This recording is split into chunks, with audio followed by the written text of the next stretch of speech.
fanático tem princípios, ele não tem o senso da responsabilidade, que é o equilíbrio entre essa ética da convicção e a ética da responsabilidade, não é? É muito interessante, porque o Weber, nesse livro, ele distingue, o título é Ciência e Política, ele distingue assim, a função do cientista, do estudioso, do intelectual, né, como tendo o centro de gravidade na convicção, não é?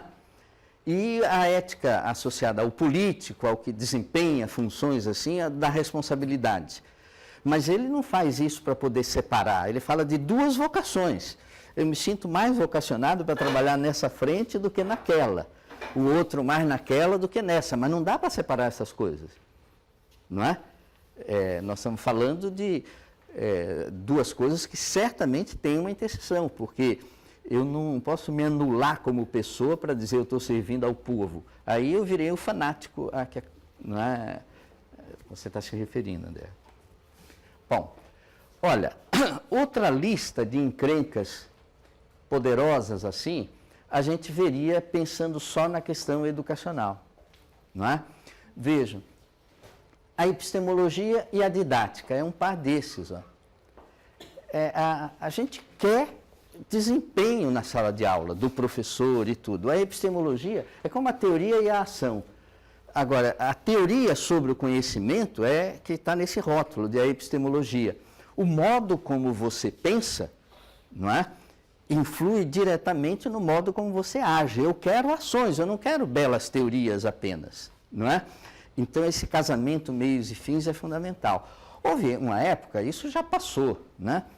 Mas houve uma época em que o grande slogan era construtivismo e Piaget, e não é que isso passou porque não presta mais, não, é porque isso já está plenamente assimilado, todos somos construtivistas, sabemos que isso não significa nada se parar aí, o conhecimento se constrói, a conversa começa, como se constrói? Aí que começa a ver as pessoas pensando diferente, não é?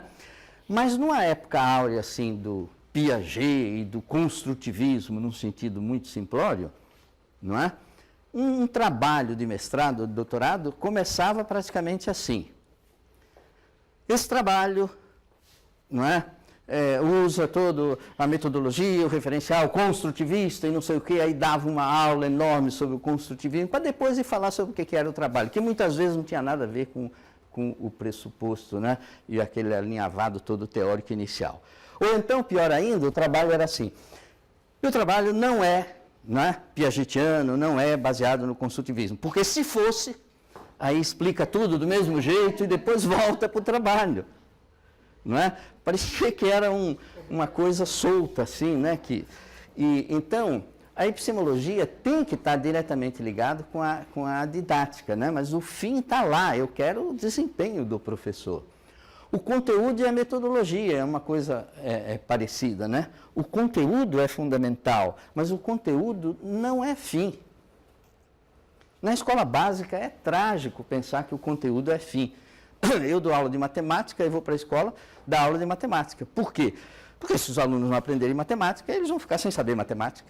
E aí eles vão sair da escola sem saber matemática. E, portanto, serão adultos que não sabem matemática.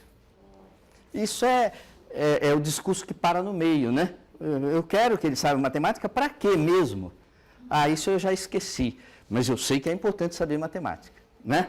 Aí para no conteúdo, para no meio, mediocridade garantida. Quem tem consciência da importância da sua matéria, claro que tem que procurar a melhor metodologia, não é? A melhor metodologia, enfim, não é desprezível a importância da metodologia, né? Mas é preciso colocar a metodologia como o caminho para atingir uma meta, não é ter a melhor metodologia, não é o fim, né? A metodologia, por sua vez, é da ordem de um meio para outra coisa que está lá adiante. As disciplinas, as competências, a mesma coisa. O conteúdo disciplinar, as disciplinas são meios, o que se espera é uma pessoa competente, bem formada. O abstrato e o concreto, isso daí é fundamental. Quer dizer, Abstração não é fim, é meio. Não é? Não, pensar na abstração como fim é um atraso de vida. O conhecimento não se dá do concreto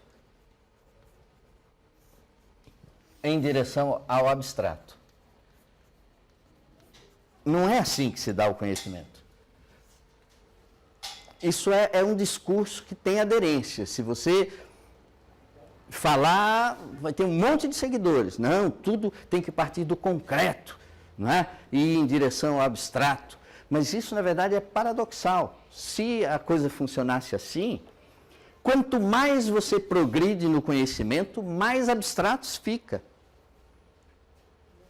Você vai progredindo e vai abstraindo, e aquilo que você vai fazendo vai ficando cada vez mais abstrato, né? Mas não é isso. Aí como é que é? É do abstrato para o concreto? Também não. Como é que esse abstrato daí apareceu, né? Para você ter como ponto de partida e ir em direção ao concreto, né? Como é que pintou essa abstração? Não é? Então, desde o discurso marxista mais ortodoxo, né, até o discurso do Popper, né, do conhecimento objetivo, em todos há um acordo em que o concreto é o nosso fim no sentido de finalidade, né? Nós buscamos o concreto o tempo todo. As abstrações, elas são meio.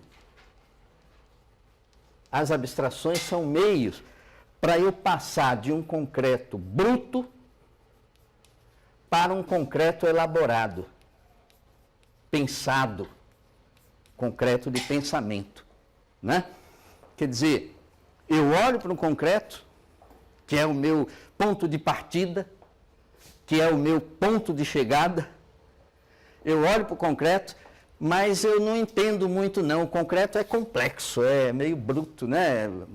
Assim, eu não entendo direito. Aí eu começo a depurar e inventar mentirinhas. Essas mentirinhas são as abstrações. Imagina a mentirinha, o que é um átomo? Um átomo já foi visto como, né? Uma bolinha cercada, né?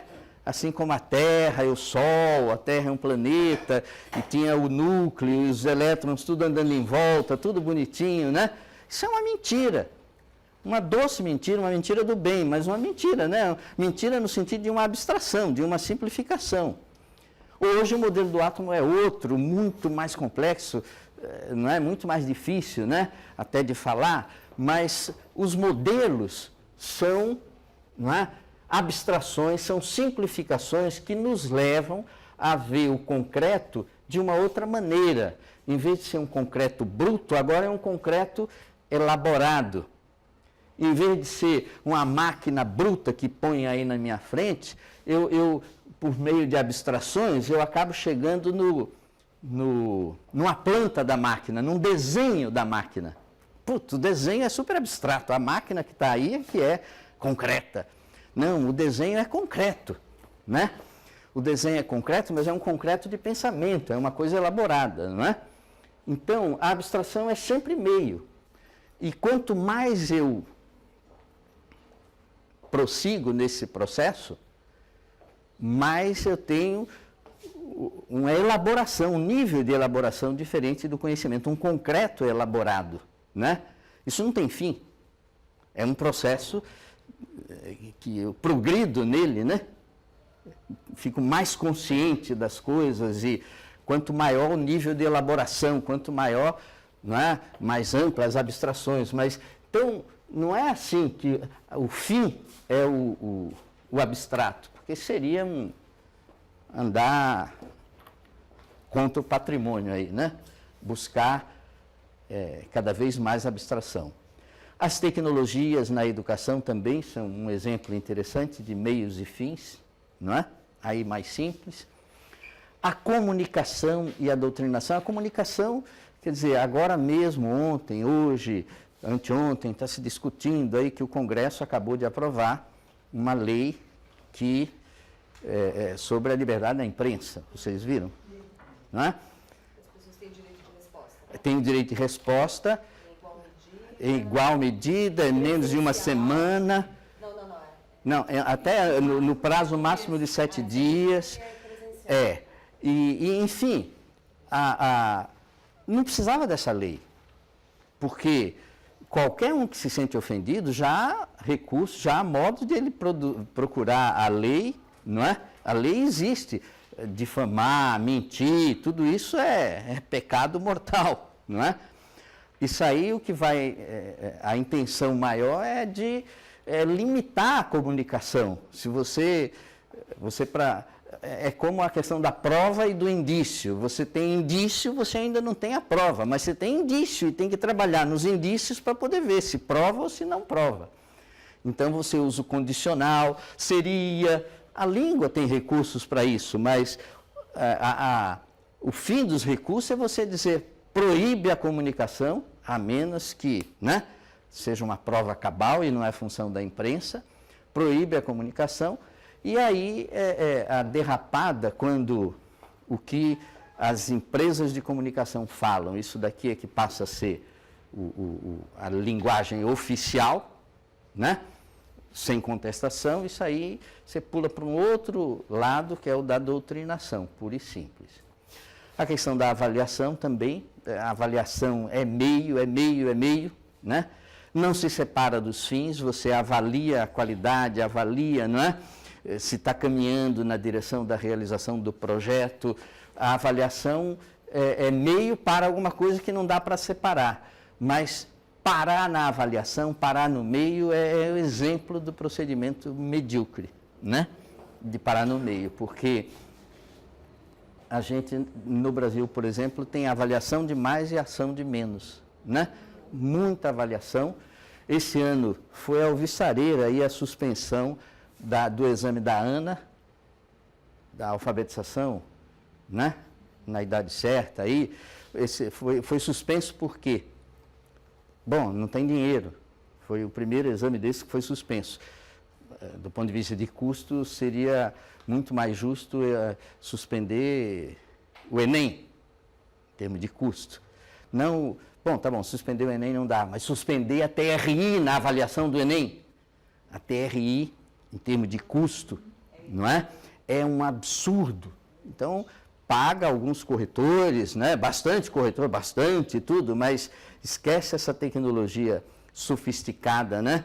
Daí, mas no fundo, a discussão é a seguinte: a avaliação não é fim, ela é meio, e a gente está gastando tudo com a avaliação e não tem dinheiro para os meios para melhorar. Então, sai de uma avaliação, você fica esperando a outra, para ver se melhora, só que com fé.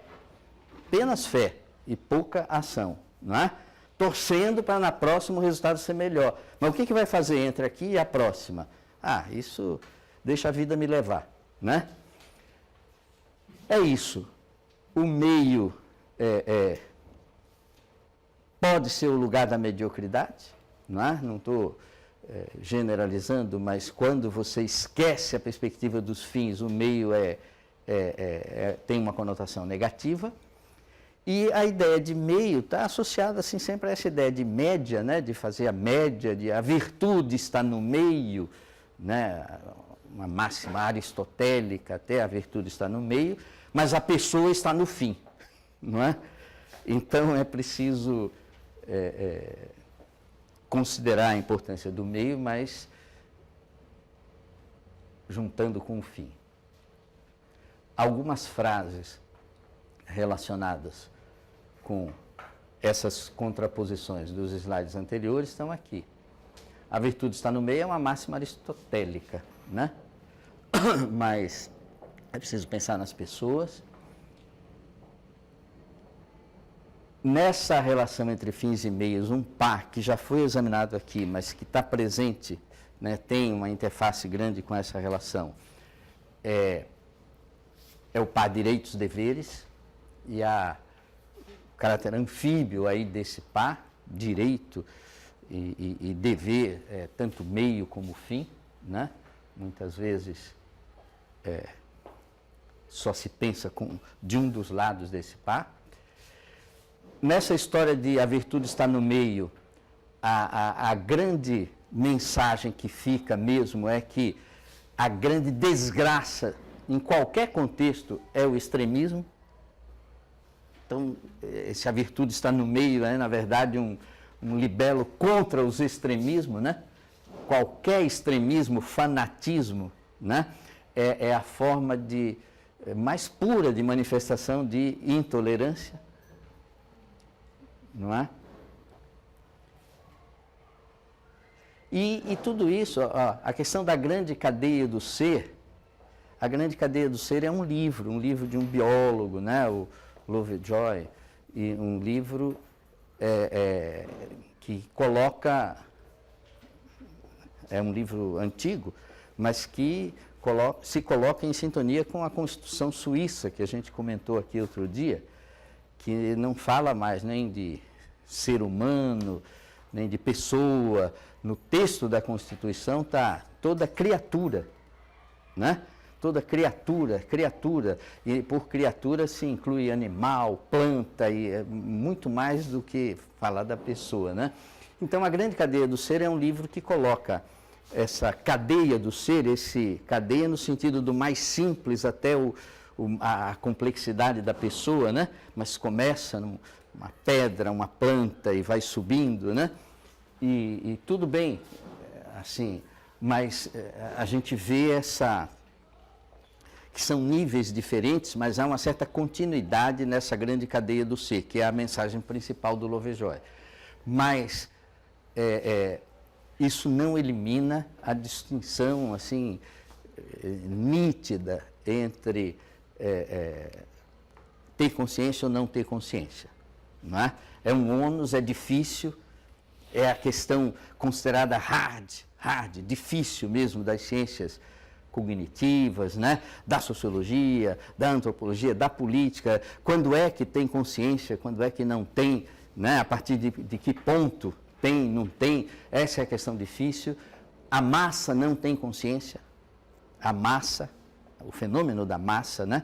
A massa é pura emoção, não é? Mas sem o logos, não é? Então, o fato de haver essa continuidade não elimina a dicotomia. Uma coisa é uma coisa, outra coisa é outra coisa. E, no fundo, a gente chega na grande sacada do Weber, que é a distinção entre a ética da convicção e a ética da responsabilidade. Esse é o grande nó. Alguns textos relacionados com o tema, né, que estão na bibliografia, mas talvez sem o destaque. O do Maquiavel, O Príncipe, não é? Tem uma edição portuguesa que é assim, Maquiavel e Anti-Maquiavel. É o título, Maquiavel, Anti-Maquiavel. E é num volume só, uma edição portuguesa dessa editora, né? Guimarães. Que põe no mesmo livro o texto do Maquiavel, que é O Príncipe, e a segunda parte é um livro do Frederico II, o Frederico da Prússia, né? Que é o que é elogiado pelos iluministas. Os iluministas, Kant e tudo, né? Chamavam de o déspota esclarecido. A expressão déspota esclarecido vocês já devem ter ouvido, né? E ela foi criada por Kant, por exemplo, para se referir ao Frederico II, que era o ditador bonzinho, né? O ditador consciente, bonzinho, era ele, né? E ele escreve o Anti-Maquiavel, é um livro em que ele combate linha por linha, página por página, os princípios maquiavélicos, não é? E é um ditador, é o Frederico II, não é? Então é muito interessante, num livrinho só você vê assim, a defesa de uma coisa e o ante aquilo ali, né? E tudo isso numa leitura não muito grande. Tem o livro do Kant, que um aspecto, um pequeno livro do Kant também, que é esse Teoria e Prática, porque o Kant se dedicou a isso, teoria e prática como um aspecto dessa relação entre meios e fins, não é? E ele escreveu um pequeno livro, Teoria e Prática, que tem um subtítulo que é assim, sobre a veracidade ou a validade, ou sobre a veracidade da frase, isso é bom na teoria, mas na prática não funciona. Entre aspas, né?